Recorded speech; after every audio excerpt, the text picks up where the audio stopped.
चिंता संतान हंतारो यत्पादाम्बुजरेण वा स्त्रियानां तान् निजाचार्यान् प्रणमामि मुहुर्मुहुः।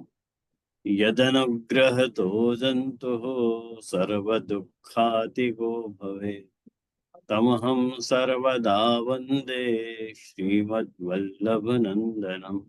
अज्ञानतिमिरान्धस्य ज्ञानाञ्जनशलाकया चक्षुरुन्मीलितं येन तस्मै श्रीगुरवे नमः। नमामि हृदये शेषे लीलाक्षीराब्धिशायिनम् लक्ष्मीसहस्रलीलाभिः सेव्यमानं कलानिधिम्। चतुर्भिश्च चतुर्भिश्च चतुर्भिश्चतुर्भिस्तथा षड्भिर्विराजते योऽसौ पंचधा हृदयेवम्। आचार्यवाच प्रणमामि भाष्य निबंध सुबोधिनिष्ठा इतराश्रयास्ता मत्स्वान्तागत्य कृपावृतास्ता मदीय वाचां रचयन्तो। नहीं आवाज बड़ा है वो।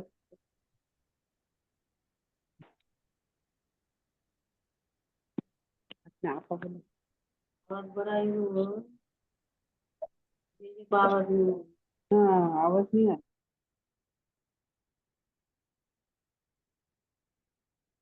तो आज के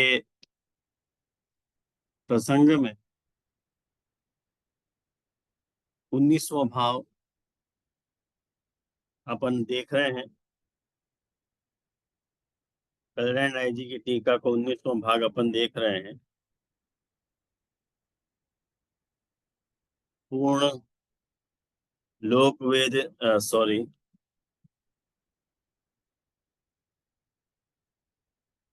पूर्णा भगवदिया ये शेष व्यासाग्नि मारुता जड़ नारद मैत्राद्याः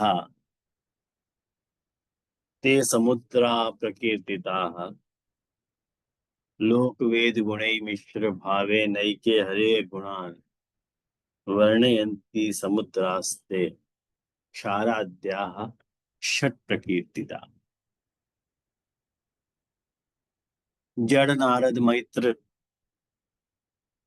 शेष व्यास अग्नि मारुत जड़ नारद और मैत्री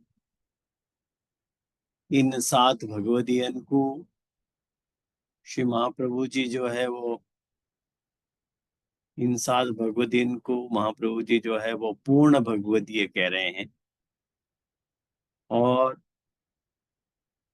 इनकी पूर्णता को अनुमान अपन ऐसू लगा सकें कि महाप्रभु जी कह रहे हैं कि इनकी पूर्णता जो है वो समुद्र के जलसु मानी गई है।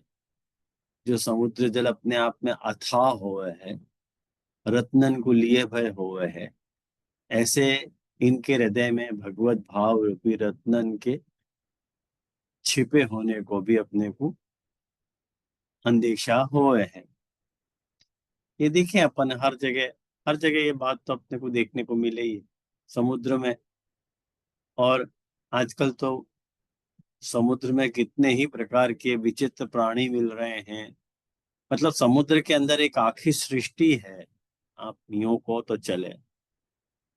और इन 7 भगवदियन के बारे में जो महाप्रभु जी बता रहे हैं, पहले इन 7 भगवदियन को सूक्ष्म चरित्र अपन समझ लें।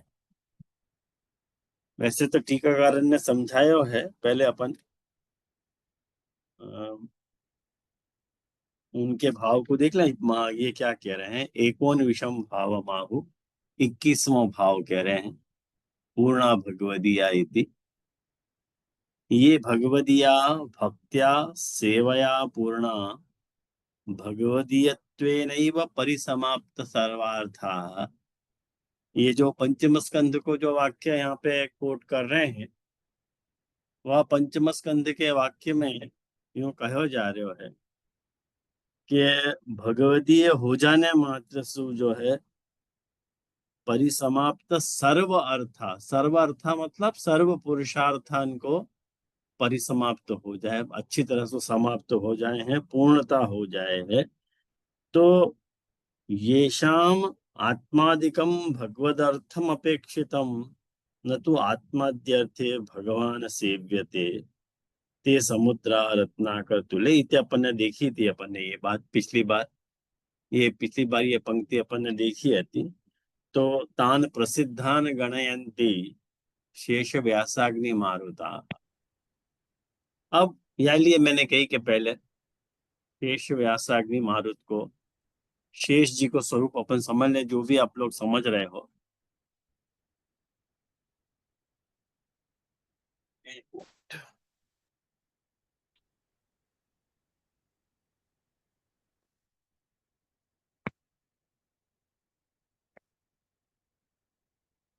देखो एक बात यहाँ पे अच्छी तरह से समझो कि शेष जी कौन होते। हमेशा अपने को यह संदेह रहे कि शेष जी कौन है। वैसे तो अपन जनरल साधारणतया जाने ही हैं कि शेष जी कौन है, फिर भी ये किरण मैन, आपको आपको ऑडियो ऑफ रखो, आपको ऑडियो म्यूट रखो, बहुत डिस्टरबेंस आ रहा है।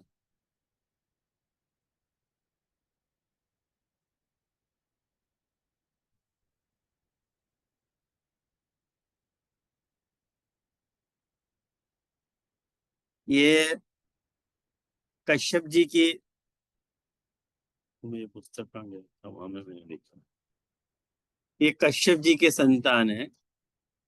कश्यप जी की दो पत्नियां थी, कद्रु और बिंता, जिनकी कश्यप जी से ब्याह भयो। तो तृतीय स्कंद में आके आवे कथा, आप लोग तृतीय स्कंद पढ़ लोगे तो पता चल जाएगी कि कद्रु और बिंता जो है दक्ष प्रजापति की पुत्रियां थी, और इन दोनों को विवाह जो है महर्षि कश्यप जी से भयो। तो और एक बार प्रसन्न होकर के ऋषि कश्यप ने बिंता और कद्रु से मनचाहो वरदान मांगने के लिए कही।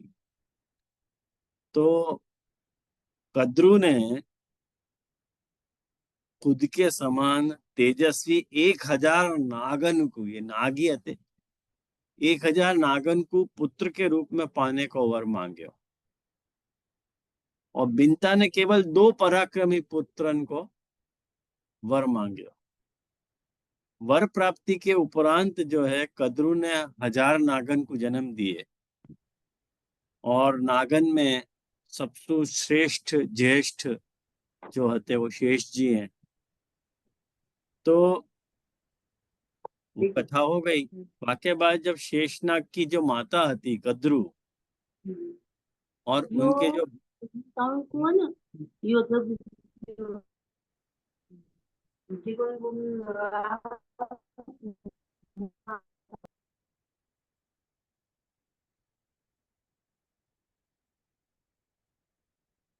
रिमूव भी कर दिया मैंने, बहुत डिस्टर्ब कर रहे हैं।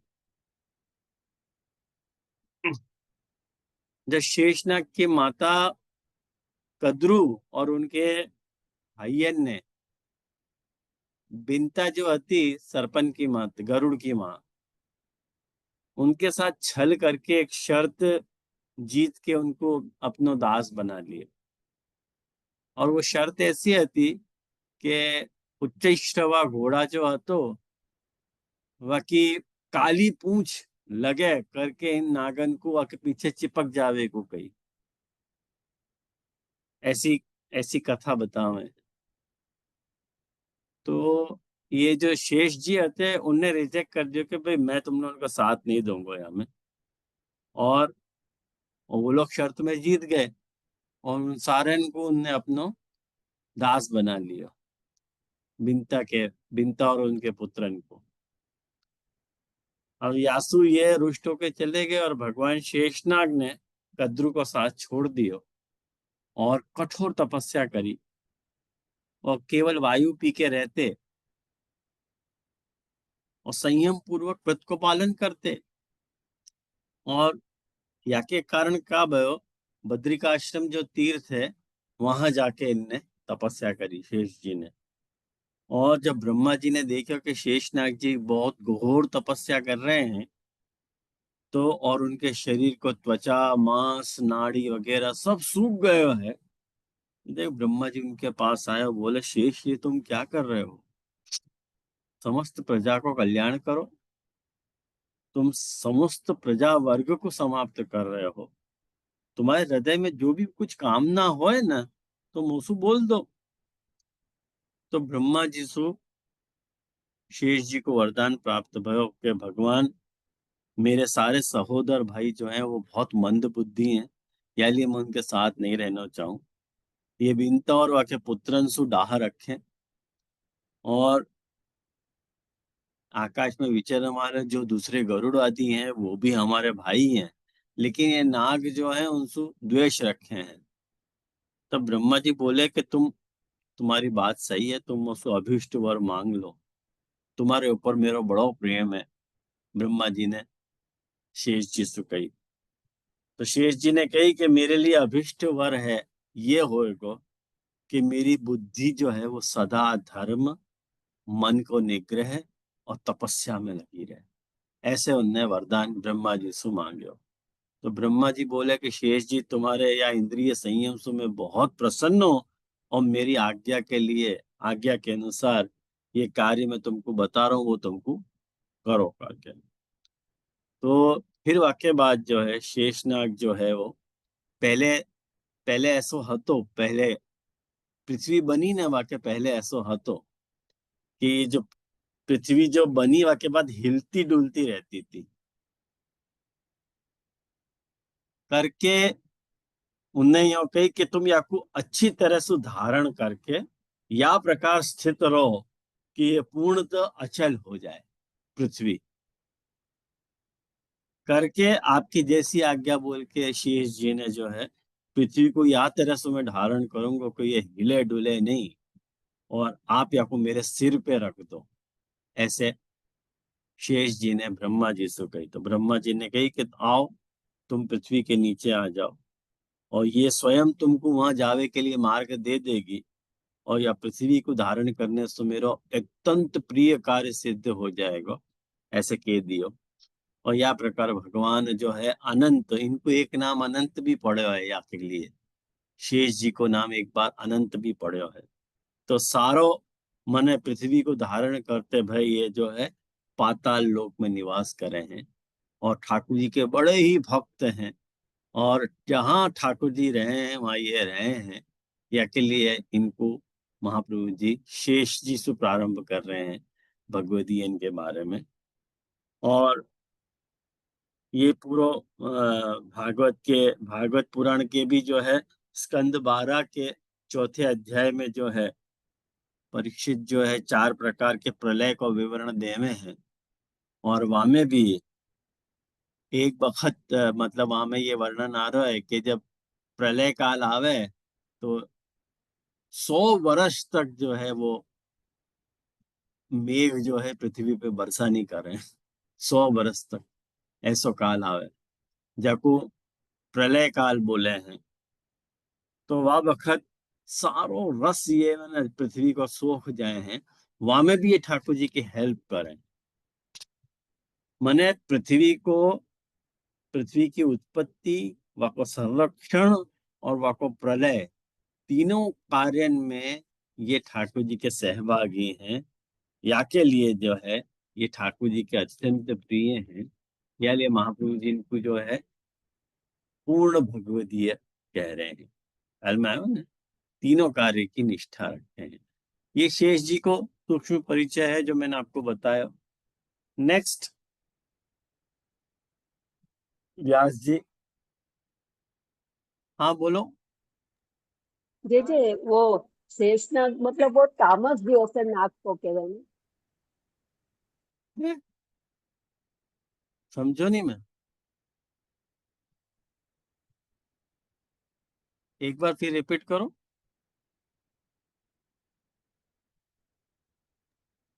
जे वो शेषनाग मतलब नाग मतलब तामस ऐसे अपन कहवे ने, तो वो भगवत अवतार है ऐसे कैसे लेना। भगवत अवतार, भगवत अवतार उनको मानोगे, ऐसे तो ठाकुर जी के असंख्य अवतार हैं, अच्छा। और शेष अवतार भी एक्चुअली विष्णु को ही अवतार है, लेकिन अपन उनको बलराम जी के रूप में जाने, शेष जी को, या हिसाब से तो एक ही बात है। लेकिन ठाकुर जी अपना नाम रूप बदल के लीला करें, क्रीड़ा करें, भाई साहब तो को समझना चाहिए। हम्म। हाँ बोलो मीनाक्षी बहन।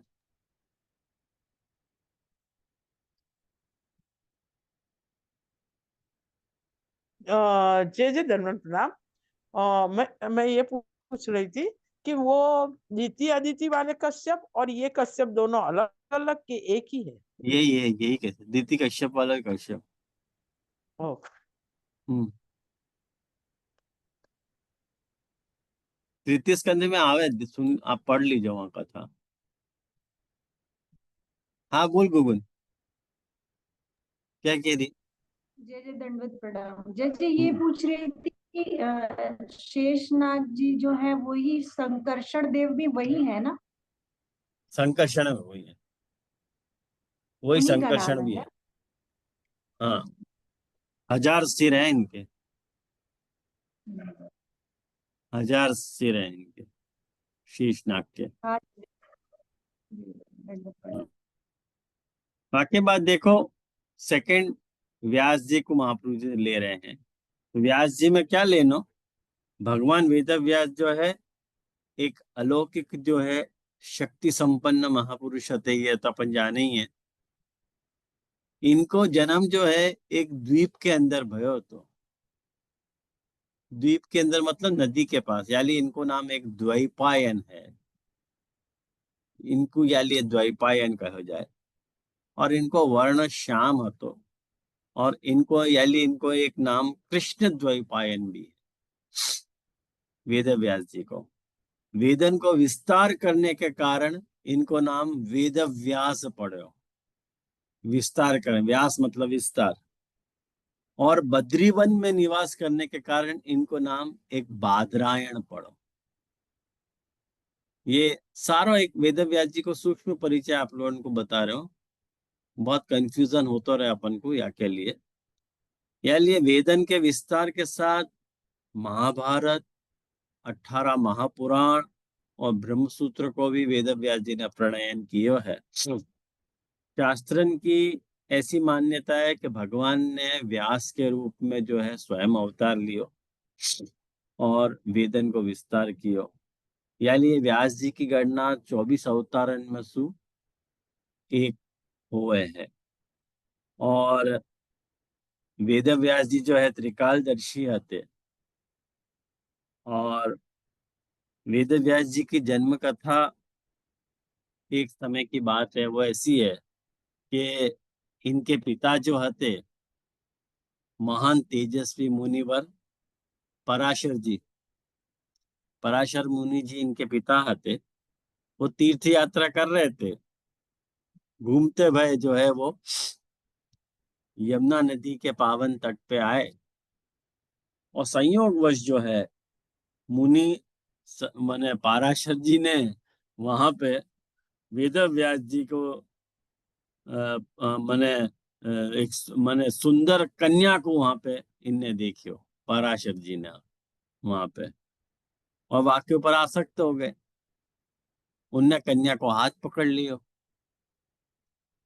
अब सुंदर नेत्र वाली जो कन्या थी, वह कन्या ने पराशर जी से कही कि मेरा नाम सत्यवती है और मैं एक निषाद कन्या हूं। निषाद कन्या मतलब मछली बेचने वाले की कन्या हूं, और आपको कुल उत्तम है, और मेरी देह से जो है मछली की गंध आवे, या लिए मेरा नाम मत्स्य गंधा है, ऐसे उन्होंने कही। और आप मुझको यह प्रकार मेरे ऊपर कैसे आसक्त हो गए। तो मत्स्यगंधा के ये वचन सुन के जो है मुनि ने अपने तेजस्वी मत्स्यगंधा को कस्तूरी की सुगंध वाली बना दिया। पराशर मुनि ने कस्तूरी की सुगंध वाके ऊपर सुहावे, और जाकी खुशबू जो है चारों ओर फैल गई। तब आने कही कि मैं तो एक कुंवारी कन्या हूं, और ये मेरे लिए अपराध है। तब मुनि ने कही कि हे मत्स्यगंधा, तुम मेरो प्रिय कार्य करने वाली हो, या के लिए तुम कन्या ही रहोगी। भले तुमको एक पुत्र की उत्पत्ति हो जाए, फिर भी तुम कन्या ही रहोगी, और तुमको जो अभिष्ट वर है मुझसे मांग लो। तब सत्यवती बोली कि हे आदर प्रदान करने वाले मुनि जी, दोनों हाथ जोड़ के कही बने कि आप ऐसी कृपा करो कि जासू मेरे माता पिता मेरे या रहस्य को कभी नहीं जान पावे, और मेरा कन्या को जो व्रत है वो भंग नहीं होवे, यानी आपके समान ही बलशाली पुत्र की मुझको प्राप्ति हो, और मैं सदा नवयुवती बन के रहूं। ऐसे सत्यवती ने पराशर जी से मांगे। तो पराशर जी बोले कि हे सुंदरी, के तेरो जो पुत्र है वेद और पुराण को रचयिता होएगो, वेद के रहस्य को जानने वाला होएगो, और युग युग तक संसार या को पूज्य पूज्य पूजेगो, और तीनों लोकों में वकी वकी जो प्रतिष्ठा है वो स्थिर रहेगी। या लिए और ये बात कह के सत्यवती को एक तुरंत एक बालक की उत्पत्ति भई, बालक प्रकट भयो, और जन्मते ही वो बड़ो हो गयो। जन्मते ही वो बालक बड़ो हो गयो, और बड़ो होकर के मैंने माता से बोलो कि हे माता, मेरे में असीम शक्ति है, और मैंने तपोनिष्ठ बन के आपके गर्भ में प्रवेश कियो है, तो अब आप इच्छा अनुसार जा सको। मैं भी तपस्या करवे वन में जा रहा हूँ, और कभी भी कठिन समय आए आपके पास तो मुझको जरूर याद कर लीजिए, मैं तुरंत आपकी सेवा में आ जाऊंगा। और अपन जाने कि महाभारत काल में सत्यवती ने जब युद्ध सिर पे आ गया तो सत्यवती ने वेद व्यास जी को बुलवाए थे कि यह समय में, दुर्लभ समय में, तो मेरी मने परीक्षा मने वहाँ तो युद्ध के समय भी और पहले भी जब कोई उत्तराधिकारी नहीं है तो हस्तिनापुर को, तब उत्तराधिकारी को पैदा करने के लिए भी वेद व्यास जी को बुलवाया गया। तो जाके मतलब दासी को पीली पड़ गई तो अंधी और अंधे धृतराष्ट्र पैदा भय वगैरह पूरी कथा है, वो तो महाभारत की कथा है।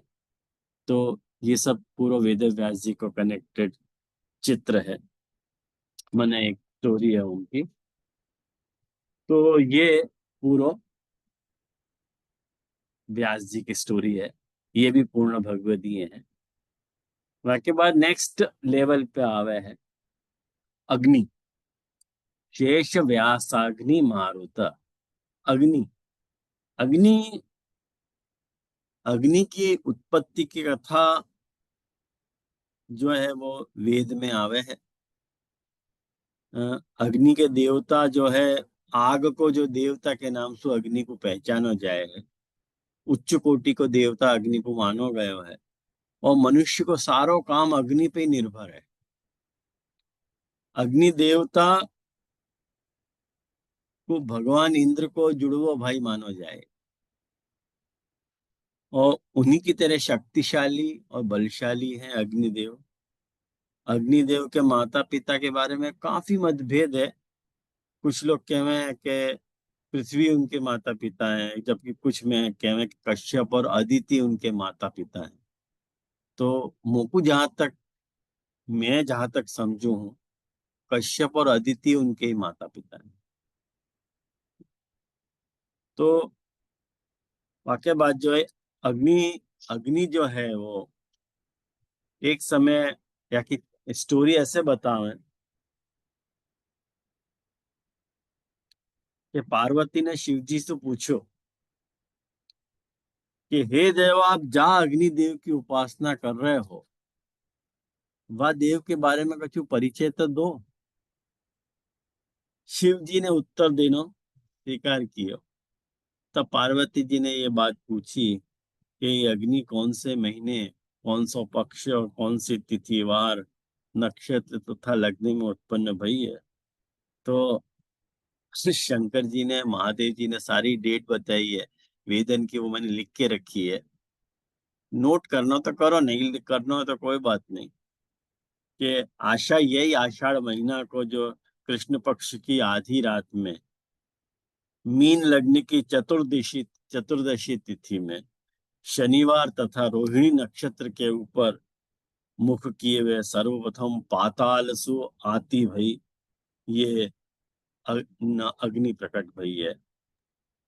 જે જે ये ફરીથી બોલો ને, ફરીથી કોને क्या પ્રશ્ન कहूं, હા ये अग्नि की उत्पत्ति नो जे दिवस ने ये छे अग्नि की उत्पत्ति जो है आषाढ़ महीना के कृष्ण पक्ष में है, कृष्ण पक्ष की चतुर्दशी। ये अभी जो गई ना आषाढ़ पक्ष की चतुर्दशी, अभी तो आषाढ़ शुद्ध आ गया ना। या हाँ, तो जो वह कृष्ण पक्ष की जो चतुर्दशी गई वो, और मीन लग्न हतो और रोहिणी नक्षत्र हतो।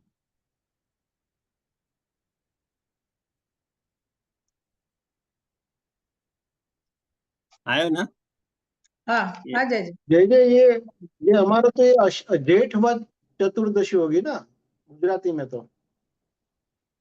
हाँ, गुजराती में जो कर समझना समझना, मैं तो ब्रजभाषानुसार बता रहे हूँ आपको। गुर्जर भाषानुसार देखना तो भाई सबसे देखो। हम लिखेंगे फिर वो 6 महीना बाद में याद नहीं रहेगा ये सब। हाँ हाँ, वैसे लिख लो। तो संपूर्ण ऐसा कहना है कि संपूर्ण ब्रह्मांड को जा अग्नि ने अपने उदर में समाहित कर रखो है, वो विश्व रूपा अग्नि देवी है, जाके उदर में प्रलय काल में सारे जीव शयन करें। ऐसा वेद में यह अग्नि को वर्णन हुआ है। ऋग्वेद में आपको बहुत सुंदर वर्णन है। ऋग्वेद के प्रारंभ में ही यह अग्नि को बहुत सुंदर वर्णन आवे। और ठाकुर जी ऐसे कहवे कि अहम वैश्वानरो भूतवा, मैंने मैं वैश्वानर बन के जो है सारे प्राणियन के अन्न को पचाऊं अग्नि अग्नि के रूप में। तो ये वातरे की अग्नि है। अग्नि के 12 आदित्य मतलब 12 सूर्य ही बने हुआ के 12 नेत्र हैं। जैसे 12 मास हुए ना, वैसे वके 12 नेत्र माने गए अग्नि के। यूं वो वासु ये सारे जगत को देखे है उन 12 आंखन से।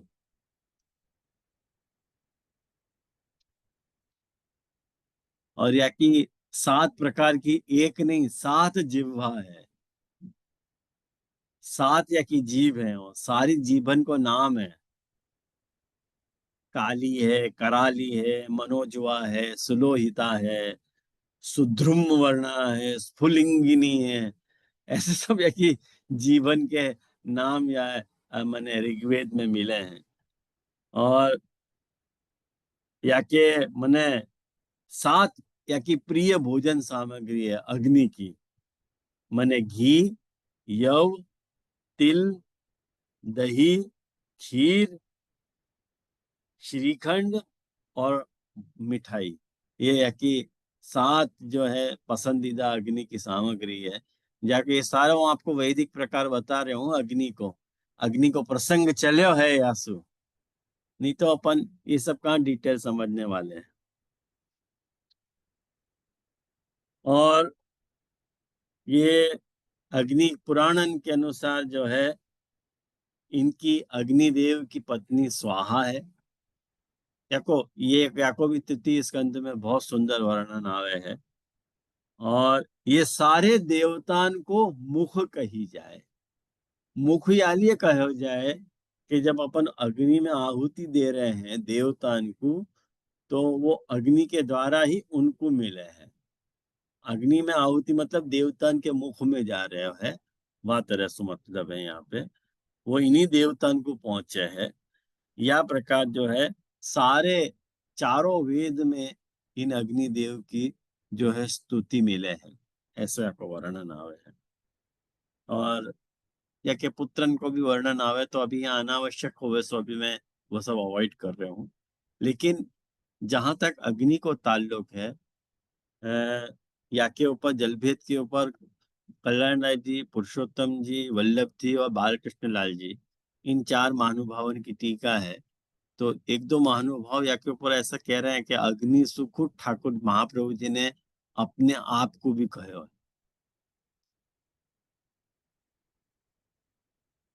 अब टीकाकार कह रहे हैं तो मानना चाहिए अपने को, वाते रसू कि खुद को भी वर्णन महाप्रभु जी ने किया है पूर्ण भगवदीय के रूप में। तो ये अग्नि की कथा है, शेष व्यास अग्नि। और वाक्य बात जो है वो मारुत।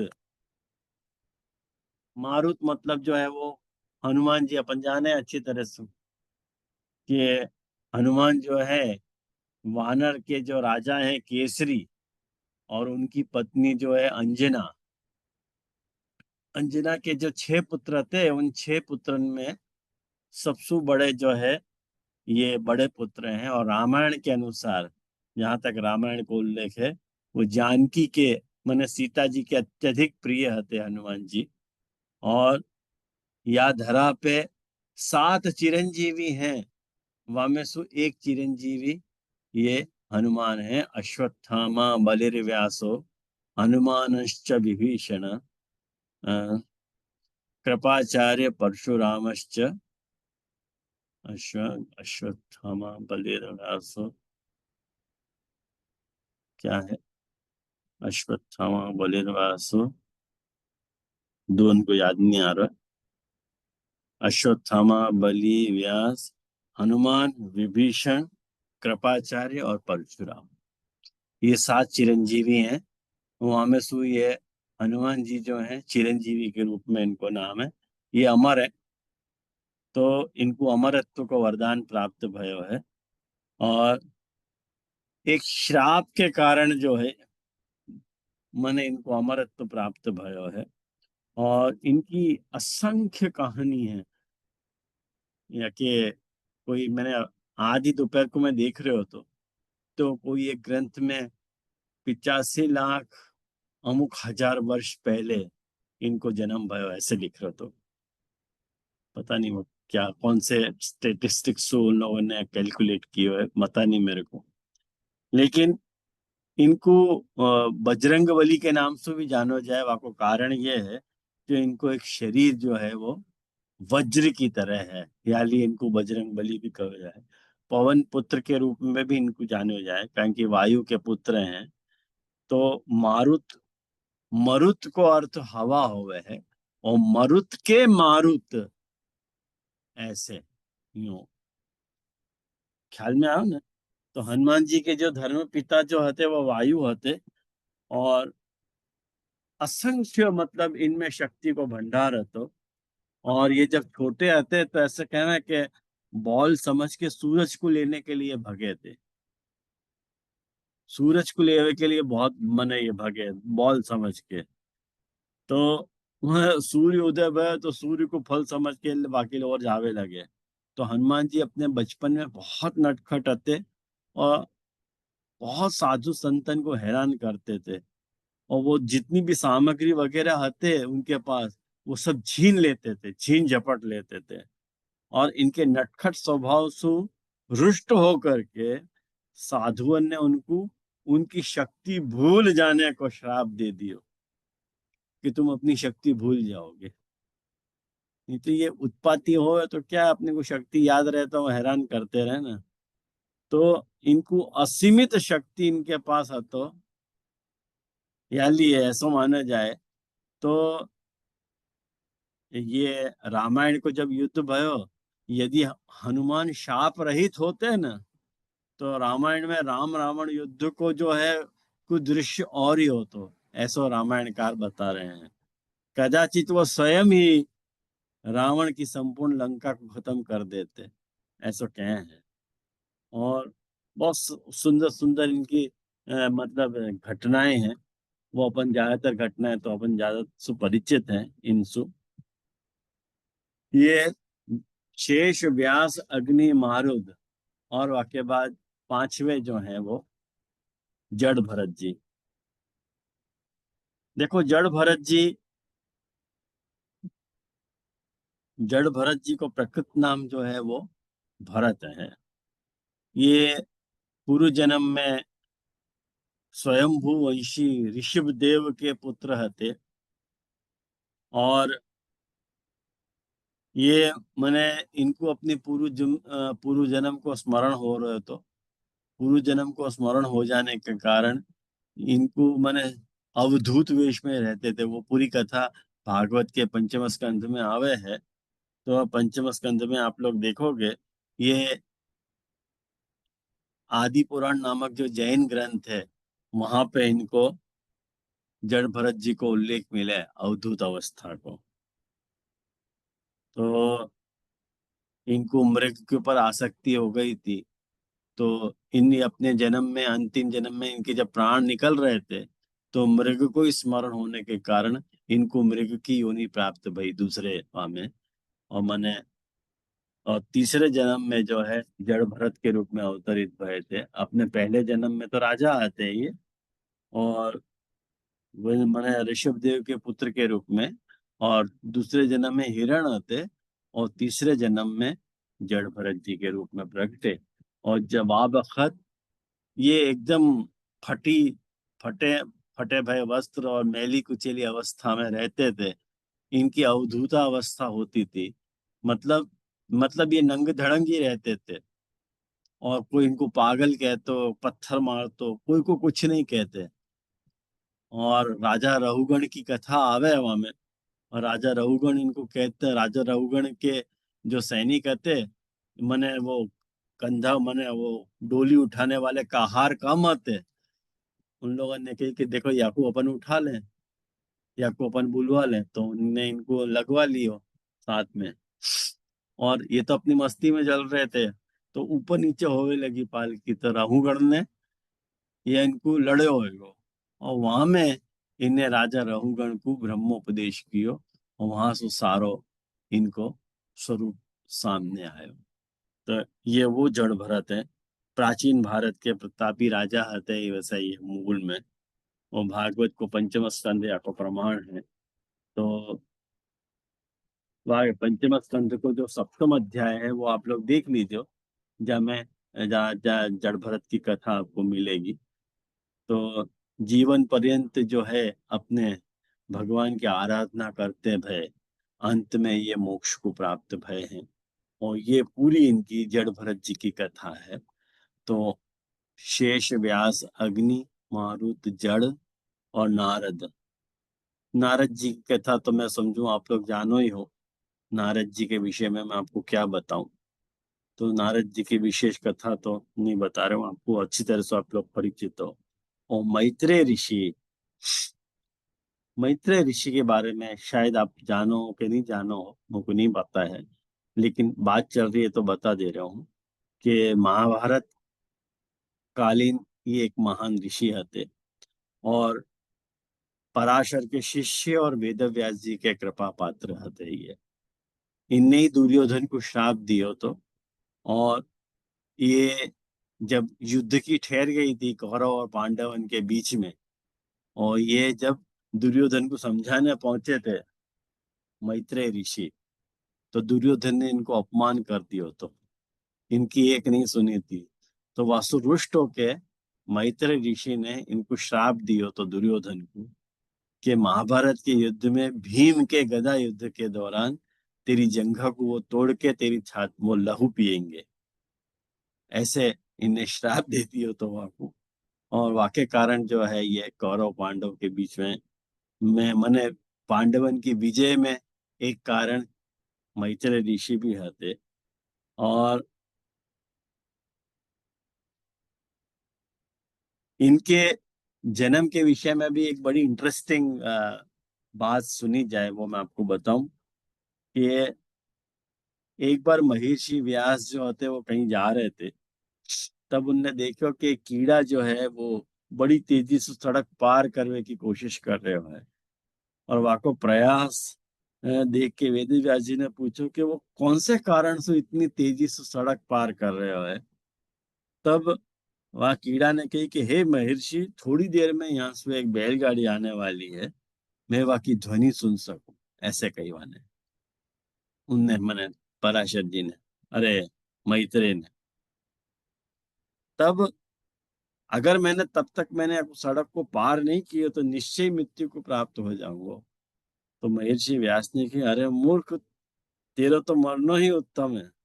उचित ये है कि या जीवन से मुक्ति पा और अपने जीवन को परित्याग कर। ऐसे उनने आपको समझाया कि मनुष्य योनि में जन्म लेके तू कृतार्थ होएगो करके वेद व्यास जी के पास जो है उन्होंने कही कि मैं तेको सब योनि से मुक्त करते रहूंगा, और जब तक वो मनुष्य योनि मिलेगी वह मनुष्य योनि में तू मेरा कृपा पात्र बनेगा। ऐसे मैत्रेय ऋषि की ऐसी कहानी बताओ है पुराणन में।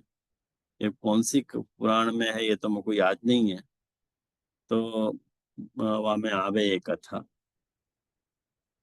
तो ये पूरा मैत्रेय ऋषि की गाथा है। जड़ नारद मैत्राद्याः ते समुद्राः प्रकीर्तिता। तो ये अपन ने 7 भगवदीयन की जो कथा आती वो शॉर्ट में अपन ने देखी। और आज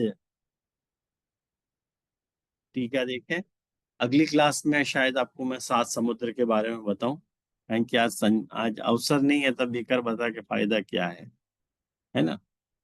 तो अपन टीका देख लें, और अगली क्लास शायद नहीं होगी। अगली क्लास रविवार के बदले शायद सोमवार को होगी। मैं मैसेज करूंगा आप लोगों को, और सोम है तो आप लोग देख लीजिए। तो फिर सोमवार की क्लास कब होगी? तो सोमवार की क्लास भी होगी? सोमवार की क्लास मंगलवार को होगी। ठीक है, ठीक है। जय जय दंडवत प्रणाम। जी जी, अब मंगलवार को तो नेक्स्ट वीक फिर वो भी होगा नाम रत्नाख्य स्तोत्र। या मंगलवार को है क्या? वो पिछले बार ही तो भयो तो मंगलवार को। हाँ, तो अभी ये मंगलवार नहीं तो नेक्स्ट मंगलवार को तो आएगा ना, जब भी नहीं, आप। गए मंगलवार ही को तो लिए तो मैंने क्लास। हाँ हाँ, तो अभी अगले ये मंगलवार को नहीं मंगलवार तो। रहेगी। हाँ अच्छा। हाँ अच्छा कल ना। हाँ माने जे नेक्स्ट की बात है। हाँ नेक्स्ट की बात है। तो ऐसा करेंगे अपन, मंगलवार को ले लेंगे नाम रत्नाख्य, तो वो सोमवार की क्लास आगे हो सकेगी। हाँ ठीक है, तो जैसे मैं आपकी मैं मैसेज जैसे कर। आपकी हाँ सुविधा हो। हाँ धन्यवाद प्रणाम जय जय। हाँ हाँ, सूचित करना जय जय तब। हाँ जरूर करेंगे। तो अब अपन कल्याण राय जी की टीका पे आवे कि जड़ नारद मैत्राध्यायति शेषो भगवद गुण परः शय्यादि भावेन भगवंतम सेवते विभूति रूपश्च। कल्याण राय जी यूं कह रहे हैं कि शेष जी जो है वो भगवद गुण परः माने ठाकुर जी के गुणगान को गाने में रत हैं, और शय्यादि भावेन शय्या आदि के रूप में भगवंतम सेवते भगवान को सेवन करे हैं, और विभूति रूपश्च और भगवान के विभूति रूप भी है। विभूति रूप भी है मतलब ठाकुर जी की जो पावर है वो इनके पास भी है। अनंतश्च अस्मि नागानाम इति वाक्य। मैं नागन में जो है अनंत हूँ, समस्त नागन में मैं शेष नाग हूँ। यह वाक्य में गीता में ठाकुर जी यह बात को आज्ञा कर रहे हैं। तो व्यास कला अवतार है। व्यास जी कौन है? तो कह रहे हैं व्यास जी जो है वो कला अवतार है। सदा भगवत निरूपण पर, सदा भगवान के भगवत धर्म के निरूपण में रत रहे हुए हैं।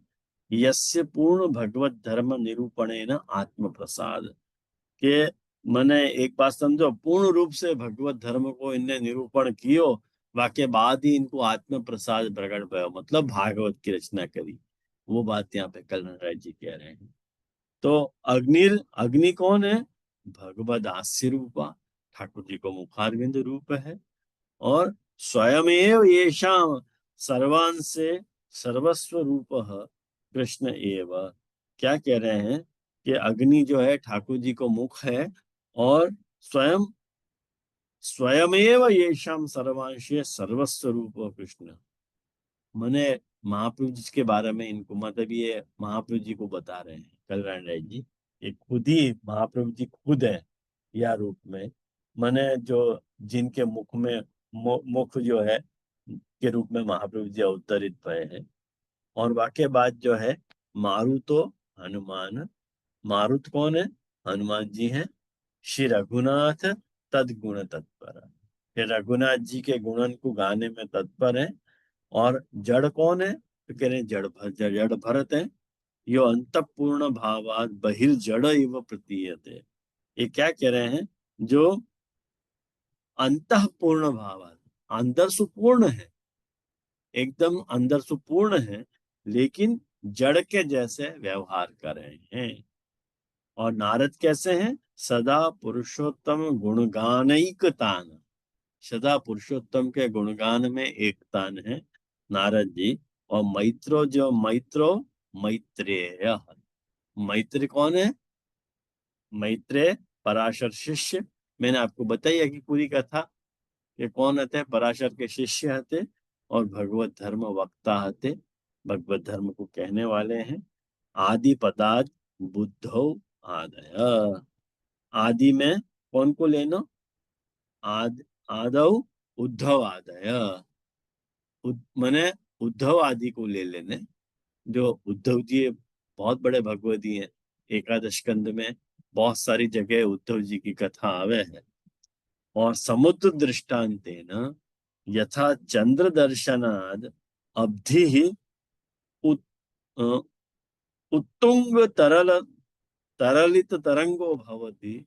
जैसे एक बात समझो, यूं कह रहे हैं कि चंद्रमा समुद्र को दृष्टांत देवे सो क्या कहना चाह रहे हैं कि जब चंद्र को दर्शन होवे, मतलब पूर्णिमा आवे, तब जो है समुद्र में ज्वार भाटा आवे के नहीं, समुद्र में तरंगे उठे जोर जोर से।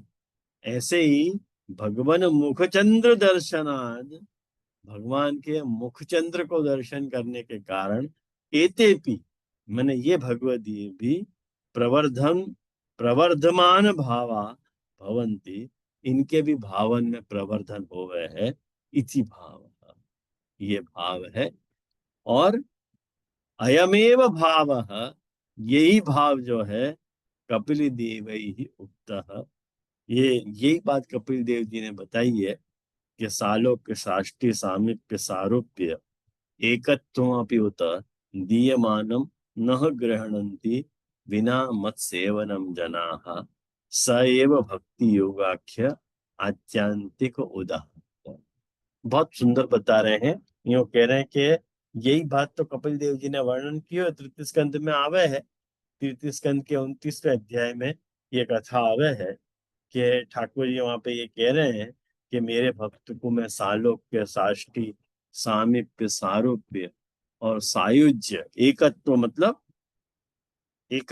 सायुज्य, ये सारे मुक्ति उनको दऊं हूं, लेकिन देने से भी वो लोग लेवे नहीं है मेरे भक्त। क्यों? तो क्या बिना मत सेवनम जना, उनको मेरी सेवा ज्यादा पसंद आवे है, या लिए ये भक्त मुझको बहुत प्रिय हैं। और ऐसा जब तुमको भाव आवे है तो जो है सैव भक्ति योगाख्य आत्यांतिक उदाहरण, यही को भक्ति योग कहो जा रहे, आत्यांतिक भक्ति योग है। हाँ बोलो आनंद जी। हाँ जी जी, धन्यवाद, प्रणाम। मेरा ये प्रश्न था कि जो कपिल देव जी ने तो निराकार सांख्य मतलब भगवत ईश्वर सांख्य, लेकिन सामान्य रूप से सांख्य जो निराकार रूप को ज्यादा ध्यान अपने यहाँ सैश्वर सांख्य को लियो जाए है, निराकार सांख्य को नहीं लियो जाए, अपने यहाँ सैश्वर सांख्य। जैसे भागवत में ये कपिल देव जी माता जी को विराट स्वरूप को ध्यान धरवे की वगैरह पद्धति समझाते हैं, फिर उसमें समझाते हैं कि उनका ध्यान धर के फिर वो पुरुष को भी वो ध्यान धरना बंद करना और अपने भीतर में ही वो ध्यानस्थ हो जाना है और सर्वत्र उनको भाव रखना है। तो यहाँ में सेवा को तो कोई कहीं पे प्रश्न ही नहीं उठा है। तो ये कौन सी सेवा के प्रति बात कर रहे हैं जैसे? ये निष्काम भक्ति को प्रसंग वहां पे वो कह रहे हैं। देखो एक बात है, साधना अलग बात है और भाव अलग बात है। वहां पे ज्ञान मार्ग की साधना भी बताई है, भक्ति मार्ग की साधना भी बताई है। कपिल देव जी ने दोनों ही बातें बताई। तो ज्ञान साधना को जो उत्कर्ष है वो भी उनने बताया है, और भक्ति मार्ग साधना को जो उत्कर्ष है वो भी उनने बताया है। भाई जो अपने को अधिकार हो, जैसा अपना अधिकार है ऐसा अपन वहां ले सकते। ये आप वहाँ योग और सांख्य दो बताया उन्होंने। योग, सांख्य और भक्ति बताया हुआ है ना, ये 29वें अध्याय में भक्ति ही बताया है। हाँ, जैसे भक्ति बताओ सो तो बात सही है, लेकिन वो सेवा रूपा भक्ति की कहीं पे ऐसे वह प्रकार की भक्ति नहीं बताई कि जो सेवा रूपे हो सके। वो अतिदेश तो समझना है। अच्छा, ओके। हाँ, वो उपदेश में नहीं आ रही है बात, वो अतिदेश से आ रही है। अच्छा अच्छा, ठीक है, बहुत ठीक है, बहुत ठीक है, धन्यवाद। तो ये अपन ने देखो 14 श्लोक, 14.5 श्लोक अपने यहाँ पूरे भय, और बाकी बात जो है पुरुषोत्तम जी के वहां में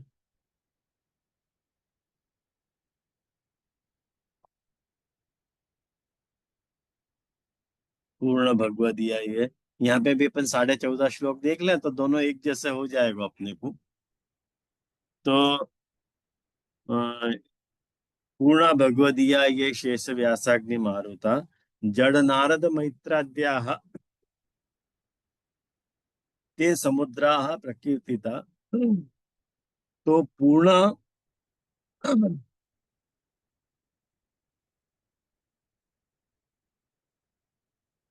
ज्ञान क्रिया भक्ति साफल्य युक्ता भगवदीया भगवत संबंध, पूर्णा को अर्थ बता रहे हैं। पूर्ण मतलब कैसे, पूर्णता को क्या आशय लेना, तो कह रहे हैं कि ज्ञान क्रिया भक्ति साफल्य युक्ता, ज्ञान क्रिया और भक्ति की सफलता से युक्त जो है वो भगवदीय हैं, मतलब भगवत संबंधी हैं। भगवदीय शब्दों अव्युत्पन्नो वैडूर्यादि शब्दवद रूढ़ो भगवदीयत्वेनैव परिसमाप्त सर्वार्थ इति भागवत पंचम स्कंधे प्रयोगाद अवगंतव्यः। ओके, कि भगवदीय शब्द जो है वो यहाँ पे व्युत्पन्न नहीं हो रहा है। एक बात है, भगवती शब्द की कोई व्याकरण में उत्पत्ति नहीं है, कोई भगवती शब्द बने नहीं है व्याकरण में, लेकिन रूढ़ीसु भगवती शब्द बने है। जैसे भगवदीयत्वेनैव परिसमाप्त सर्वार्थ जो भागवत में प्रयोग आयो है, तो वह रूढ़ीसु भगवदीय शब्द संस्कृत में बने है। वासु यहाँ महाप्रभु जी पूर्णा भगवदीया ये शेष व्यासाग्नि मारुता कह रहे हैं।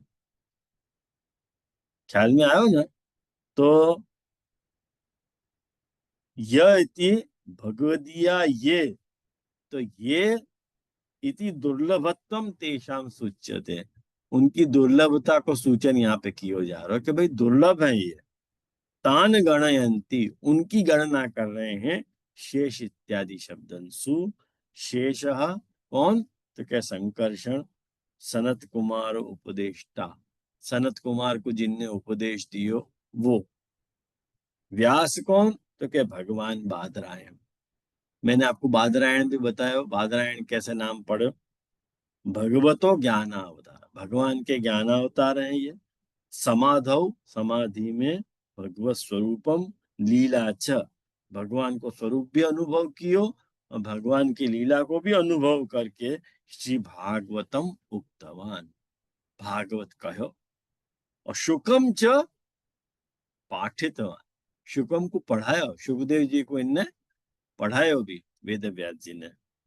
अग्नि पुराण वक्ता, अग्नि कौन है, कि अग्नि पुराण को कहने वाले अग्निदेव। मारुत कौन है, वायु पुराण वक्ता, वायु पुराण को कहने वाले। जड़ कौन है, तो क्या रहुगण उपदेष्टा, जिनने रहुगण को उपदेश दियो। नारद कौन है, तो क्या प्रसिद्ध है, वो क्या पूछ रहे हो मेरे से, प्रसिद्ध है वो तो, सनत कुमार के शिष्य हैं वो, और प्राचीन बरही गुरु है ना। और मैत्र कौन है, मैत्रेय, विदुर को जिनने उपदेश दियो, विदुर मैत्रेय संवाद तृतीय स्कंध में आवे है वो। तो आदि पदे न शिव आदि संग्रह, आदि पद सु शिव आदि को भी संग्रह कर लेनो, क्यों, शिव आदि भी वैष्णव हैं। ख्याल में आयो। ते समुद्रा प्रकीर्तिता, उनको समुद्रा कहो जा रहे है, क्यों कहो जा रहे है, कि तेषाम भाव समुद्र जल तुल्य, उनको भाव समुद्र जल के समान है। समुद्र जलम, समुद्र को जल, यथा जैसे, अति गंभीरम अक्षोभ्यम रत्नानाम आकर भूतम।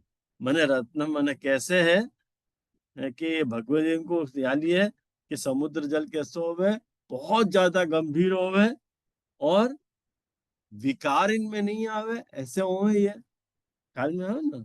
अक्षोभ्य, शोभ मने शोभ को प्राप्त नहीं हो। शोभ मतलब विकृतता आ जानी, अशोभ मतलब जिनमें विकृतता नहीं आवे है।